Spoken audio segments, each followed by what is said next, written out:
বাদশাহ আকবর মুজাদ্দিদ আল-ফিসানি রহমাতুল্লাহি আলাইহি জেলখানায় বন্দী করে দিল। বড় বিশাল বড় একটা রয়্যাল বেঙ্গল টাইগার জেলখানার ভিতরে বাদশাহ আকবর ছেড়ে দিল। আর বাদশাহ তার মন্ত্রী পরিষদ লইয়া জেলখানার বাহিরে দাঁড়ায় দাঁড়ায় তামসা দেখতে লাগলো। বাঘে কেমন করে মুজাদ্দিদে আল-ফিসানিকে কামড়ায় কামড়ায় খায়, বাঘে কেমন করে তার কলিজা খায়, রক্ত খায়। বাদশাহ আকবর তার মন্ত্রী লইয়া জেলখানার বাহির থেকে তাকায় তাকায় দেখবে। হঠাৎ করে দেখতে পেল বাঘ কাছে যাইতেছে ঠিক, কিন্তু লেজে নারায়া নারায়া যাইতেছে। সুবহানাল্লাহ। আর আস্তে কোন কাছে যাইয়েই বসে গেল, বাঘটা বসে গেল। হামলা না, ধমকি না, ফেখম না, যাইয়াই কাছে যায় বসে গেল। বইসা জিব্বাটা বের করে দিল।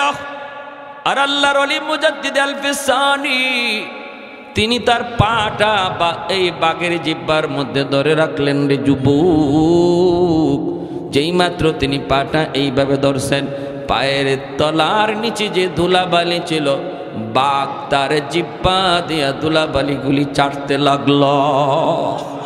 मैं तालिब मौला हूँ मेरे यश्क निराला, मैं तालिब मौला हूँ मेरे यश्क निराला, है जुमला जहाँ जिनके तजल्ली से उजाला, है जुमला जहाँ जिनके तजल्ली से उजाला, मादरुद जहाँ गैर खुदा यार नदारम, जुज़ याद खुदा ही चिदिगर कार नदारम, जुज़ याद खुदा ही चिदिगर कार नदारम। এজন্য ভাইরা বলতেছিলাম, আল্লাহ নবী রহমতের নবী কয়, উম্মত মাদ্রাসার কদর তুমি বুঝো না, কিন্তু তোমার সামনেই আর যত প্রকারের মাখলুক রয়েছে সবাই বুঝে। গাছের পাতাটা পর্যন্ত মাদ্রাসার কদর বুঝে আর মাদ্রাসার জন্য আল্লাহর কাছে দোয়া করে। ভাইরে, আমি যেই মাদ্রাসায় ছোট্টবেলা লেখাপড়া করলাম, সিলেটের বহুত বড় আল্লাহর একজন ওলি কুতবুল আলম শাইখুল ইসলাম হুসাইন আহমদ মাদানী রহমতুল্লাহি আলাইহি সুযোগ্য শাগরেদ শাইখ আমিন উদ্দিন রাহিমাহুল্লাহ, শাইখে কাতিয়া, বহুত বড় আল্লাহর ওলি ছিলেন। এত বড় বুজুর্গ প্রতি রাতে মাদানী রহমতুল্লাহি আলাইহিকে স্বপ্নে দেখতেন। আর স্বপ্নের বিবরণ ফজরের পর নামাজ পড়া মিম্বরে বৈশা আমাদেরকে স্বপ্নের কথা শোনাইতেন। বহুদিন এমনও দেখছেন মাদানী রহমতুল্লাহি আলাইহি আল্লাহর নবীর হাত ধরে ধরে মাদ্রাসা ঘুরতেছে। ভাইরা বন্ধুরা, আল্লাহর ওলি জীবনে কোনদিন কোন মুসলমান মিথ্যা কথা বলতে পারে এই কথাটা উনারে বুঝানোই যাইতো না। সুবহানাল্লাহ কন্যা। কেউ যদি যায় কইতো, হুজুর এ যে আপনার কাছে কথাটা বলছে এটা মিথ্যা কথা, তখনই ধমক দিয়ে উঠতেন, এই বেয়াদব, মুসলমান আবার মিথ্যা কথা কয় কেমনে? সুবহানাল্লাহ। আগে যে যায়া কইছে এটাই সত্য, এরপরে আপনি যত বুঝাইবেন যে এ মিথ্যা কইছে আর হুজুরে বুঝানো যাবে না। এত বড় মুজাহিদ ছিলেন, এত বড় আল্লাহর ওলি ছিলেন, যেখানে এক্সিবিশন হইতো, যেখানে যাত্রার আয়োজন হইতো, ওখানেই তিনি রাত 2টা না 3টা, ঝড় না তুফান কিছুই বুঝতেন না, একা তিনি যা হাজির হয়ে যাইতেন। সিলেট শহরে একবার ওনার যৌবন কাল ডিসির অনুমতি নিয়ে শহরের উপরে বিশাল বড় এক্সিবিশন, বিশাল বড় প্যান্ডেল, গায়িকারা আসবে, নায়িকারা আসবে, গান গাবে, ড্যান্স হবে। ডিসির পারমিশন নিয়ে তারা এই অনুষ্ঠান করেছে, লক্ষ লক্ষ টাকার টিকিট বিক্রি করলো। ওলামায়ে কেরাম একদিকে মঞ্চ তৈরি করলেন, না গান হতে দেব না, কিন্তু যাবে কে, সামনে যাবে কে? গেইটের দুদিকে পুলিশ, গেটের দুই দিকে পুলিশ এইরকম বন্দুকের নল তাক করে দাঁড়ায় আছে, এমনকি গুল্লির অর্ডার পর্যন্ত দেওয়া হয়েছে ডিসির পক্ষ থেকে, কেউ যদি বাধা দিতে আয় তাহলে গুলির অর্ডার। কেউ যায় না, উলামায়ে কেরাম সাহস করে না, কিন্তু জমায়েত হয়ে গেছে হাজার হাজার উলামায়ে কেরাম, তৌহিদি জনতা। ওই অবস্থায় আল্লাহর ওলি দৌড় দিয়া স্টেজের মধ্যে উইটা বলতেছেন, মিয়া গরম গরম বক্তব্য শুধু নয়, চলো আমার সাথে কে যাইবা, চলো, যদি না যাও অসুবিধা নাই, আমিনউদ্দিন একা ভাঙতে যাবে। সামনের দিকে যখন আগাইতে শুরু করলেন হাজারো হাজারো তৌহিদি জনতা পিছনে পিছনে লাইন ধরে ছুটল। পুলিশের সামনে যখন গেলেন, বন্দুকের নল এইভাবে সোজা করা, গুলির অর্ডার। আমাদের উস্তাদগণ বলেছেন আল্লাহর ওলি টান দিয়া পাঞ্জাবির বুতাম গুলি এক টানে ছিঁড়ে ফেললেন, নিজের সিনাটা দেখা বলেন, গুলি করো নইলে রাস্তা ছাড়ো। আল্লাহু আকবার জোরে বলেন, গুলি করো নতুবা রাস্তা ছাড়ো। যেই মানুষটা নিজের জীবনের ভয় পায় না, মরণের ভয় করে না, বুকের মধ্যে যে গুলি নিতে চায় তার বুকে গুলি করা এত সহজ না, ঠিক কিনা জোরে বলেন। কুল্লান ইউসিবানা ইল্লা মা কাতাবাল্লাহু লানা। আল্লাহ বলে, বান্দা যখন তোমার যা হবে তাই হবে, ব্যতিক্রম কিছু হওয়ার তা নাই, যখন যা লেখা থাকবে তাই হবে। গুলির দ্বারা যদি তোমার জান যাওয়ার আমি আল্লাহর তকদিরে লেখা থাকে, তাহলে তুমি ঘরে থাকলেও তোমার বুকে গুলি লাগবে, আর যদি তোমার বুকে গুলি না লাগা সিদ্ধান্ত আসমানে হয়, তুমি সবার ভিড়ে থাকলেও গুলি লাগাইবার ক্ষমতা কারো। আর একটু জোরে বলেন কারো। কুতবুল আলম শাইখুল ইসলাম হুসাইন আহমদ মাদানী রহমাতুল্লাহি আলাইহি,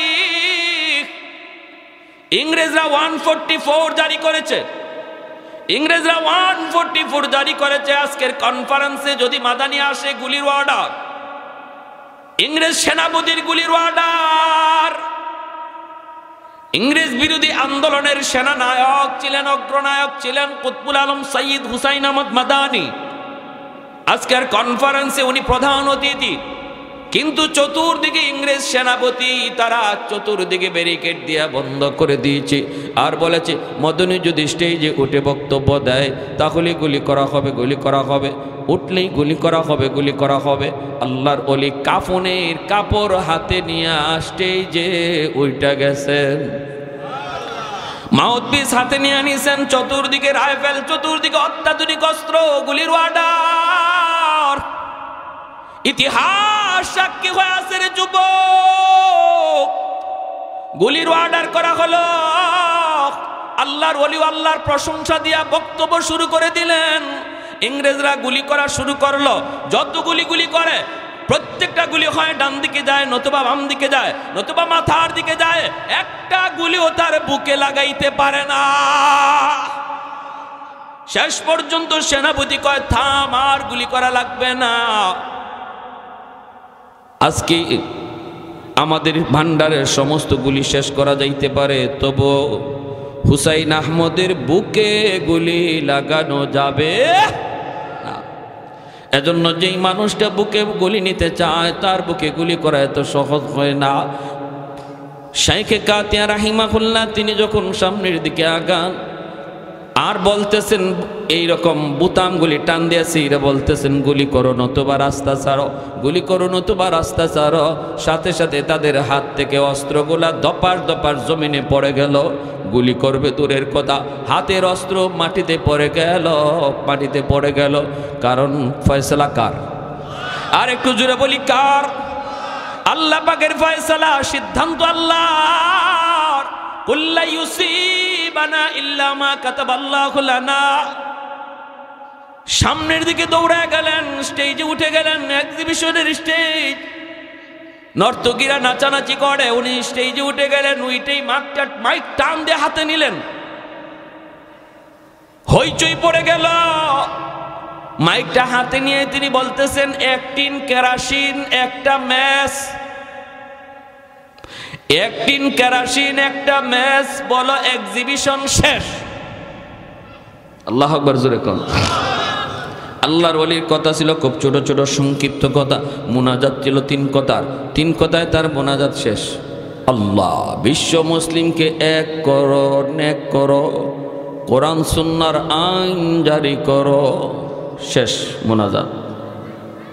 বিশ্ব মুসলিমকে এক করো, নেক করো, কোরআন সুন্নাহর আইন জারি করো। আল্লাহু আকবার। আমরা 2 ঘন্টা লাগায় মুনাজাতে যা কইমু 3 কথার ভিতরে সব। ভাইরা বন্ধুরা, জন্য আল্লাহর ওলিকে ডাকাতের দল দুশ্মন ছিল অনেক বেশি, কারণ উনার কারণে ওরা কোনো অনুষ্ঠান করতে পারে না, গান বাজনা করতে পারে না, গুনার আয়োজন করতে পারে না, গুনার আয়োজন করতে পারে না। 2 জন ডাকাত না 3 জন ডাকাত জানি ওনারা আসলো হুজুরের কাছে অনেক ছদ্মবেশে, মুসল্লির বেশে এসে বলতেছে, প্রচন্ড সিলেটে তখন বন্যা চলতেছিল, বন্যা বহুত আগের ঘটনা, চতুর্দিকে থুই থুই করে পানি। হুজুরের কাছে আসছে, হুজুরের এলাকাটাও তো বাটি এলাকা, জগন্নাথপুর এলাকা, সুনামগঞ্জ জেলা। ওই জায়গায় আসলো ডাকাতের দল, একটা নৌকা নিয়ে আইসা বলতেছে, হযরত আমাদের এলাকার মধ্যে অনেক বড় জটিল সমস্যা, আপনি দ্রুত আসেন, যদি না আসেন তাহলে মারামারি হলে হবে, খুনাখুনি হবে, কতজন মারা যায় ঠিক নাই, কিন্তু আপনি যদি যায় হাজির হন তাহলে আর মারামারি হয়তো হবে না। এই বইলা আল্লাহর ওলিকে তারা নৌকায় উঠায় নিল। ইনি তো আগেই বলছি, ইনি কোনোদিন এই কথা বিশ্বাস করতেন না যে কোনো মুসলমান মিথ্যা বলতে পারে, এটা ভাবতেন না। নৌকায় উঠে গেলেন একা একা, সন্ধ্যার সময় চলতেছেন, কারণ ইনি যেখানেই যাইতেন ওখানে যাইয়েই বড় বড় বিবাদ, বড় বড় ঝগড়া বিবাদ, আল্লাহর ওলি হাজির হইলেই শেষ হয়ে যাইত, সবাই ওনাকে মানত, ফয়সালা যেটা দিতেন এটাই সবাই মেনে নিত। এজন্যই উনি নৌকায় উঠলেন। মুসলমানের ভিতরে বহুত বড় দ্বন্দ্ব, আমি গেলে পরে যদি সেটা সমাধান হয় যাইতে রাজি আছি, রাত বাজে 2টা, বাজক পাড়া 2টা, রাত বাজে 3টা, বাজক রাত 3টা, ঝড় তুফান হয়, হোক ঝড় তুফান, গেলে যদি সমাধান হয় আমি যাইতে রাজি। নৌকায় উঠে গেলেন উনি একাই উঠে গেলেন। ডাকাতের দল উনাকে নিয়ে রওনা দিল, ডাকাতের দল উনাকে নিয়ে রওনা দিল। ডাকাতের উদ্দেশ্য হলো উনাকে হাওরের মাঝখানে নিয়েই তারা মেরে ফেলবে, খুন করে ফেলবে, এই হলো ডাকাতদের টার্গেট। তারা তো নিয়ে চলল, হাওরের মাঝখানে যায়। সুনামগঞ্জ এলাকার কত বিশাল বিশাল হাওর, যারা আপনারা গেছেন হয়তো দেখবেন, বিশাল বিশাল হাওর এলাকা। এই হাওর এলাকায় গেল, আল্লাহর ওলি বলতেছেন, ভাই রে কই নিয়ে যাও? ওই গ্রামে যাইতে তো এত সময় লাগার কথা না। ডাকাতরা কয়, হুজুর আর কিছু পরেই, আর একটু পরে আমরা গ্রামে পৌঁছে যাব। মূলত ওদের উদ্দেশ্য হলো হাওরের মাঝামাঝিতে নিয়ে তারা খুন করবে, হাওরের মাঝামাঝিতে নিয়ে খুন করবে। মাঝখানে যাইয়েই ডাকাতের দল তলোয়ার নিয়ে, ছুরি নিয়ে আইসা বলে, মৌলবী আমরা তো তোমাকে এনেছি খুন করার জন্য, দীর্ঘদিনের প্ল্যান, আমাদের দীর্ঘদিনের প্ল্যান, তোমার কারণে আমরা গুনার কোনো আয়োজন করতে পারি না। আজ তোমার জীবনের শেষ দিন, প্রস্তুত হয়ে যাও, তোমাকে হত্যা করে ফেলবো। আল্লাহর ওলি একা।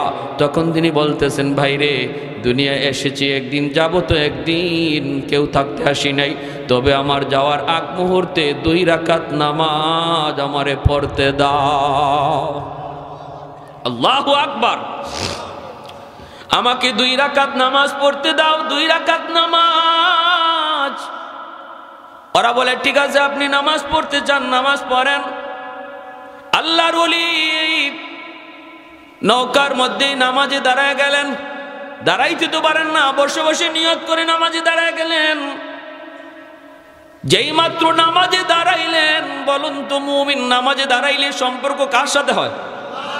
কথা কার সাথে চলে? আসসালাতু মিরাজুল মুমিনিন। মুমিন যখনই নামাজে দাঁড়ায় তখনই আল্লাহর সাথে তার কথা শুরু হয়। যখনই কয় আলহামদুলিল্লাহ, আলহামদু সমস্ত প্রশংসা আল্লাহ পাক, তখন বলেন মানিল হামদ, কার জন্য তুমি প্রশংসা করো? কয় আল্লাহ। আল্লাহ তখন কয় মানিল্লাহ, কে তোমার আল্লাহ? কয় রব্বুল আলামিন। আল্লাহ তখন কয়, কে রব্বুল আলামিন? কয় আর রহমান আর রাহিম, যিনি রহমান তিনি রাহিম। আল্লাহ তখনও কয় মানির রহমান মানির রাহিম। বান্দা নামাজের ভিতরে কয় মালিক ইয়াউমিদ্দিন, যিনি কিয়ামত দিবসের মালিক। এতক্ষণ পর্যন্ত আল্লাহ নিজের পরিচয় দেন না। মালিক ইয়াউমিদ্দিন পর্যন্ত আল্লাহ বা তার নামাজি বান্দারে নিজের পরিচয় দেয় না। আল্লাহ অদৃশ্য থার্ড পারসন। আল্লাহ থার্ড পারসনে থেকে কথা বলতেছে, কে রে বান্দা কার প্রশংসা করো? কে তোমার আল্লাহ, কে তোমার রব, কে রহমান, কে রহিম? কয় মালিক ইয়াউমিদ্দিন, তিনি কিয়ামত দিবসের মালিক। তখন আল্লাহ পাক রব্বুল আলামিন তার পরিচয় দিয়ে দেয়। আল্লাহ তখন কয় বান্দা এতক্ষণ পর্যন্ত তুমি যারে রব বলেছ, তুমি যার প্রশংসা করেছ, তুমি যারে রহমান রাহিম বলেছ, তুমি যারে মালিক ইয়াউমিদ্দিন বলেছ, আমি হলাম সেই রব, আমি হলাম সেই রহমান। তখনই বান্দা কয় ইয়্যাকা না'বুদু ওয়া ইয়্যাকা নাস্তাঈন। এখন আল্লাহর পরিচয় পাওয়া গেছে। এতক্ষণ কথা কইতেছিল যার সাথে, ইনি আল্লাহ, ঠিক না? তখনই কয় ইয়্যাকা না'বুদু ওয়া ইয়্যাকা নাস্তাঈন। এখন সেকেন্ড পারসন। এখন কয় আল্লাহ আমি তোমারই কাছে সাহায্য চাই, তোমারই ইবাদত করি। এতক্ষণ খালি কইছে থার্ড পারসনে, উনি তিনি। আর যেই আল্লাহ কয় আমি ওই, তখন কয় আমি তোমারই ইবাদত করি। যেরকম সুবহানাল্লাহ, আমি তোমারই সাহায্য চাই, আমি তোমারই ইবাদত করি। এজন্য নামাজি মানুষ যখন নামাজে দাঁড়ায় তখন মনে রাখতে হবে কথা শুরু হয় কার সাথে। অতএব মনোযোগ অন্যদিকে দেওয়া যাবে। দোকানের চিন্তা করা যাবে, ঘরের চিন্তা করা যাবে, দোকানের হিসাব মিলানো যাবে না।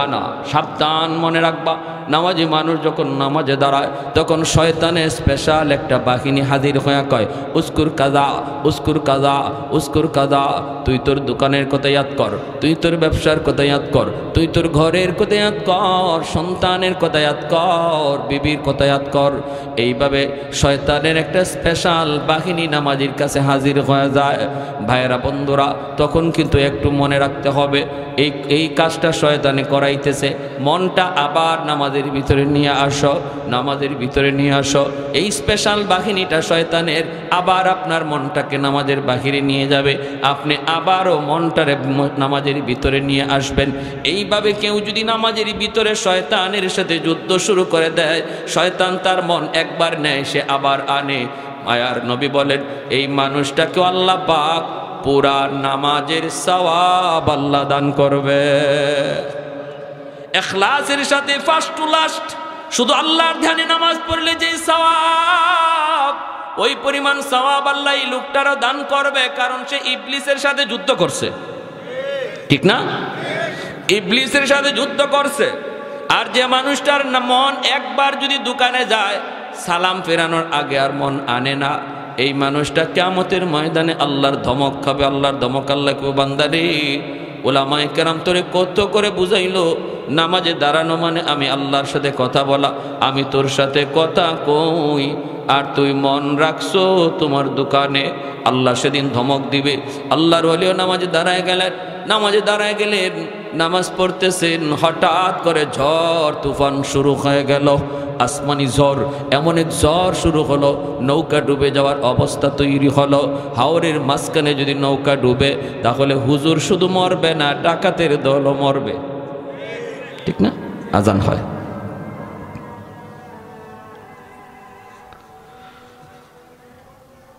কেউ যাব না, আর কিছুক্ষণের ভিতরে বয়ান শেষ হবে ইনশাআল্লাহ।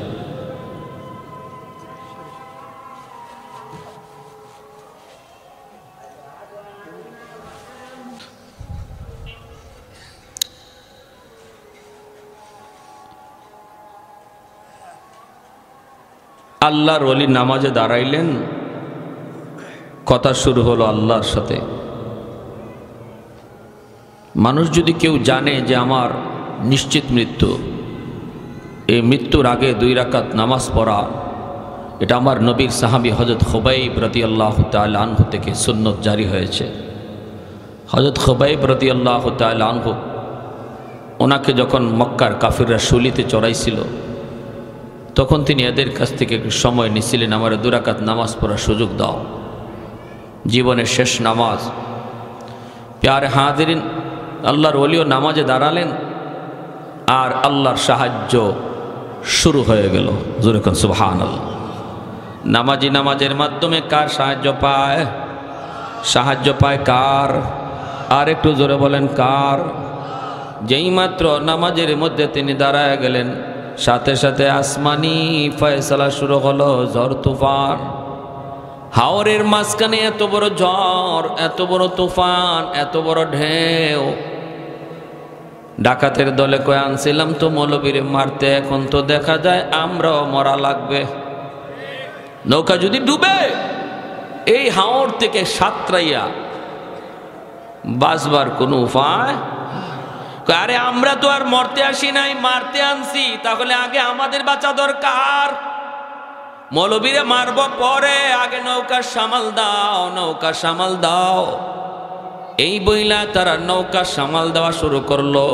ডুবে যাওয়া থেকে কিভাবে নৌকাকে বাঁচানো যায় এইভাবে তারা নৌকারে বাঁচাইতে লাগলো, নৌকা সামাল দিতে লাগলো।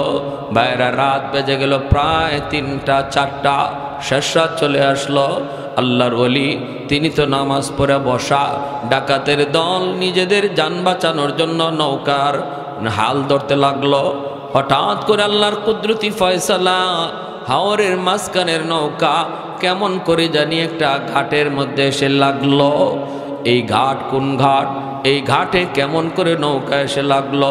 হঠাৎ করে দেখা যায় যেই ঘাটের মধ্যে নৌকা লাগছে, ঘাটের চতুর্দিক দিয়া টর্চ লাইট মেরে মেরে পুলিশ আসতেছে। তখনই বোঝা গেল ঘাটটা ছিল সুনামগঞ্জ থানার ঘাটে দেয়া নৌকা লাগলো। কি খবর? আল্লাহর পাগল যে হয়, আল্লাহর পাগল কোথায় থেকে কোথায় যাবে সেই সিদ্ধান্ত নেয় কে? মানুষ চলে বাংলাদেশ এয়ারলাইন্সে, আর আল্লাহর ওলিরা চলে আল্লাহর এয়ারলাইন্সে, ঠিক কিনা? আরেকজন সিলেটের কুতুব নুরুদ্দিন ঘরপুরি রহমাতুল্লাহি আলাইহি আজকে দুনিয়ায় নাই। মাগরিবের নামাজ পড়তেন সিলেট, আসরের নামাজ পড়ছেন ময়মনসিংহ, মাগরিবের নামাজ পড়তেন সিলেট। কোন বিমানে গেলেন, কোন বিমানে আসলেন? কয় মানুষ চলে বাংলাদেশ এয়ারলাইন্স, বাংলাদেশ বিমান। আর আল্লাহর ওলিরা আল্লাহর কুদরতি বিমানে তারা চড়ে। আল্লাহু আকবার, জোরে কন, আর একটু জোরে বলেন আল্লাহু আকবার। আমি এক এলাকায় এরকম ভাবে প্রতি বছর তফসির করি, সিলেটের চুনারঘাট 7 দিন ব্যাপী তফসির হয়। এই তফসিরে 1 বছর বয়ান করি। হুজুররা বলতেছে, হুজুর নুরুদ্দিন ঘরপুরি রহমতুল্লাহি আলাইহি তিনি একদিন আসছেন, তফসির করছেন, রাতে হুজুর থাকবেন, আমরাও হুজুরের জায়গা করে দিলাম। হঠাৎ করে গভীর রাতে হুজুর ঘুম থেকে না তাহাজ্জুদের নামাজ পড়তেছেন। হঠাৎ করে কোন ছাত্র জানি ডিস্টার্ব করছে, উনি মিজাজ গরম খায় গেছে। কে আমার নামাজে এত গন্ডগোল ঘটাইলো, কে আমারে ডিস্টার্ব করলো, আমি থাকবো না, চলে যাব আমি ঘরপুর। চুনারগড় থেকে ঘরপুর যাবেন সহজ কথা নয়, গাড়ি ছাড়া সম্ভব না। প্রায় 2 ঘন্টা 2.5 ঘন্টা সময় লাগবে গাড়িতেও। হুজুররা কয়, হুজুর রাত বাজে এখন 3টা, কেমন করে আমরা আপনাকে ঘরপুর পৌঁছাবো? কোনো গাড়ি গুড়ি কিছুই তো নাই। হুজুর একটু কষ্ট করে থাকেন। আল্লাহর ওলি কয়, তোমরা আমাকে পৌঁছাও এটাকে আমি বলছি? আমি শুধু বলছি আমি থাকবো না, চলে যাব। ফজরের নামাজের পর আমার বুখারীর দরস আছে, আমি বুখারী শরীফ পড়াবো ফজরের পর, আমার যেতেই হবে। হুজুর কেমনে যাবেন? কয় এটা কি তোমাদের বলতে হবে? মাদ্রাসার দোতলা থেকে নেমে তিনি রাস্তায় চলে আসলেন। হুজুররাও পিছনে পিছনে, কেউ ভয়ে কোনো কথা বলেন না, ভয়ে কোনো কথা বলেন না। উনি রাস্তায় এসে দাঁড়ায় রইলেন। গাড়ি ঘোড়া তো নাই, রিক্সা পর্যন্ত নাই, কোনো ভ্যান গাড়ি পর্যন্ত নাই, কিছুই তো নাই। হুজুররাও কেমনে হুজুরে পাঠাবেন, সবাই পিছনে দাঁড়ায় রয়েছেন আর কাঁপতেছেন ভয়ে। এখন কি করি? আবার যদি বলি হুজুর একটু রেস্টে আসেন, তাহলে মারতেও পারে, হুজুরে হাতে লাঠি দিয়ে বাড়িও দিতে পারে। কয় তাহলে এখন কি করি? হঠাৎ করে দেখা যায় ওই দিক থেকে একটা সাদা রঙের প্রাইভেট কার শা ডাকায়া হুজুরের সামনে হাজির হইয়াই হুজুরকে সালাম দেয়। পাগড়ি পরা ড্রাইভার, সাদা পোশাক, সাদা পাগড়ি, গাড়িটাও সাদা, শা ডাকায় আসলো। এই সেই গাড়িটা থামায় কয় আসসালামু আলাইকুম ওয়া রাহমাতুল্লাহ, হযরত গাড়িতে উঠেন। কোনো কথা নাই, কোনো বার্তা নাই, কোনো আওয়াজ নাই, কই যাইবেন কি করবেন কিছুই না, বোঝা যায় আগের থেকে কন্টাক্ট হয়ে রইছে। এইবার হুজুররা বলতেছেন, আমরা অবাক হয়ে দেখতেছিলাম আর বলতেছিলাম, আমরাও তাকায় রইছি দেখি ড্রাইভারে চিনি কিনা। এই ধরনের গাড়ি আমরা আমাদের চুনারঘাটে কোনোদিন দেখি নাই, এইরকম ড্রাইভারের চেহারাও কোনোদিন আমরা চুনারঘাট আমাদের এলাকায় দেখি নাই। তখন আমরা তো ভয় পেয়ে গেলাম, কোথায় নিয়ে যাবে হুজুররা, হুজুরকে নিয়ে আবার ক্ষতি করে, হুজুরের আবার কোনো ক্ষতি হয়ে যায় কি না। আমরা বলতেছিলাম, ভাই তুমি কে, ভাই তুমি কে, কোথায় তোমার গাড়ি থাকে, কোন গ্যারেজে থাকে, কে তুমি, বাড়ি কোথায়? আমরা প্রশ্ন করি, সে আমাদের দিকে তাকাই না, জবাব দিবে দূরের কথা, তাকাই না। হুজুর গাড়িতে উঠলেন, পিছন দিকে টান দিয়া হুজুর গাড়িতে বসলেন। আবার যখন জিগাই, সামনে দাঁড়ায় গেছি আমরা, যে আগে জানতে হবে গাড়ি কার, কই নিয়ে যাবে। যখন আবার প্রশ্ন করেছি, হুজুর লাঠি দিয়ে আমাদেরকে বলেন, এ মিয়া কারে কি জিগাও, তোমরা কারে কি জিগাও, ও কি মানুষ নাকি, ও জবাব দিবে, ও তো জিন্নাত। আল্লাহু আকবার। কারে কি জিগাও, রাস্তা ছাড়ো। সবাই রাস্তা ছেড়ে দিল, শাঁ ডাকায়া এই গাড়ি দিয়ে হুজুরকে পৌঁছায় দিল গহরপুর। হুজুররা ফোনে জানেন, হুজুর ফজরের নামাজ গিয়া গহরপুর মাদ্রাসায় পড়ছেন, এর নামাজ পইরে আবার বুখারীর দরসে বসে গেছে। এজন্য আল্লাহ নবী কে উলামায়ে কেরামের কদর, মাদ্রাসার কদর, বাচ্চাগুলির কদর। মানুষ তোমরা যদিও না বুঝো, দানব বুঝে, জিন্নাত বুঝে, পশু পাখি বুঝে, তারা উলামায়ে কেরামের কদর জানে। ছোট ছোট বাচ্চা তুমি দেখতেছো, ছোট বাচ্চা, কিন্তু তার কি পরিমাণ দাম এটা জমিন টের পায়। আল্লাহু আকবার জোরে কর। যেই মানুষটা, যেই বাচ্চাটারে আল্লাহ পাক রব্বুল আলামিন যার সিনাটাকে পছন্দ করেছে, তার কালাম আমানত রাখার জন্য হাজারো বাচ্চার ভিতর থেকে আল্লাহ পাক পছন্দ করে নির্বাচন করে কিছু বাচ্চাকে আল্লাহ পাক তার কালাম, তার সিনায় আমানত রাখার জন্য আল্লাহ পছন্দ করে। ওদেরকে আল্লাহ মাদ্রাসায় আসার তৌফিক দেয়, ওদের বাপমার কলিজাটার মধ্যে আল্লাহ পাক মাদ্রাসার মহব্বত ঢুকায় দেয়। ওই বাপমাই মাদ্রাসায় তারা বাচ্চাটারে নিয়ে হাজির হয়, কারণ এই বাচ্চাটা আল্লাহর তালিকায় মকবুল হয়ে আছে। তাহলে এই বাচ্চাটারে দাম দিয়ে মহব্বত করবেন, ধমক দিবেন না, মৌলভী সাহেবকে ডাক দিবেন। এই ছোট বাচ্চাটা যে মাদ্রাসায় পড়তেছে, তারও মৌলভী সাহেবকে ডাক দিবেন, তারে আদর করে খাওয়াবেন, তারে ভালো মন্দ খাওয়াবেন। মনে রাখবেন একটা মাদ্রাসার তালেবে এলেমকে খাওয়ানো মানে মায়ার নবীর হাদিসের ভাষায় তুমি তারে খাওয়াইতেছ না, বরং এই বাচ্চার উসিলায় আল্লাহ তোমাকে আমাকে খাওয়ায়। যেই ঘরে যে বাচ্চাটা খায়, মায়ার নবীর হাদিসের ভাষায় এই বাচ্চার উসিলায় আল্লাহ ঘরের মানুষরে খাওয়ায়, কারণ সে কোরআনের পাখি, আল্লাহর তালিকায় সে মঞ্জুর। কিছু কিছু বিষয় আছে আল্লাহ নিজে নির্বাচন করে নিজের হাতে। নবী কে হবে সেটা আল্লাহর নির্বাচিত। আমলের মাধ্যমে নবী রাসূল হওয়া যায় না, ওলি হওয়া যায়। নবীর সাহাবী কারা হবে এটা আল্লাহর নিজের নির্বাচন করা। আমলের মাধ্যমে আব্দুল কাদের জিলানি হওয়া যায়, সাহাবী হওয়া যায় না।